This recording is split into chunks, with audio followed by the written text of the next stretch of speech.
Josh Green here for Seconds Out. Delighted to be joined by Frank Warren here at the Joseph Parker, Joe Joyce press launch. It's been a long time coming this has, hasn't it, Frank? It has, Josh. We've all worked hard to make it happen, and now we've got it over the line. And we've got a fantastic fight over the line. These two guys are real gladiators. They're ranked 1 and 2 respectively in the WBO, so it's a virtual final eliminator for the mandatory position to challenge the winner of the Joshua and Usyk fight. Two very softly spoken characters, you would say usually, but got very fiery up there, didn't it, at times?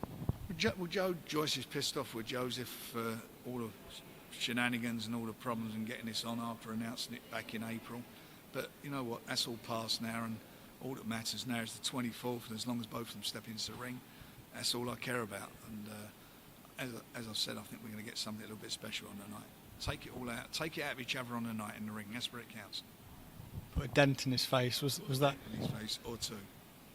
It was very public about the negotiations a few months ago and how difficult that was from your side and from their side.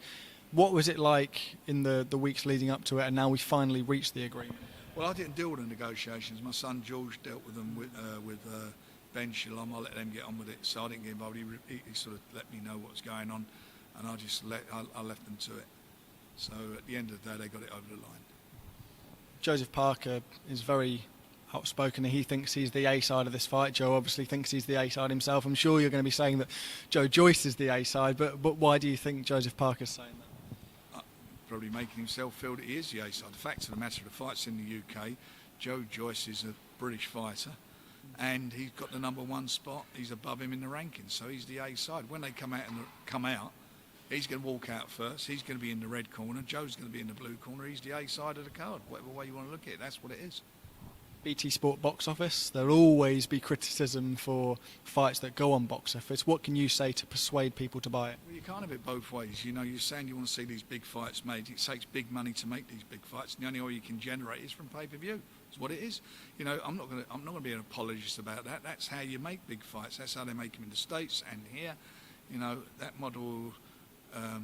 What they were talking about on the zone about the pay-per-view's dead. I mean, even they've realised that now. The only way they can get these things and make them viable is to put them on pay-per-view. And working with Boxer and Ben Shalom as well, do we feel like we could see more of these cross-platform fights and cross-broadcaster fights in the future? I don't know. It depends, you know, what fighters they've got that will match up with our fighters. If there's anything there that I feel that's is of a value to us, then obviously, we will try and make the fights. I mean, that's what the name of the game is. But I would do that with all promoters. I've worked with every promoter over the years. Fair enough. Final question before I do let you go. Obviously, in a couple of weeks, we'll be seeing Anthony Joshua out in the Middle East face Alexander Usyk.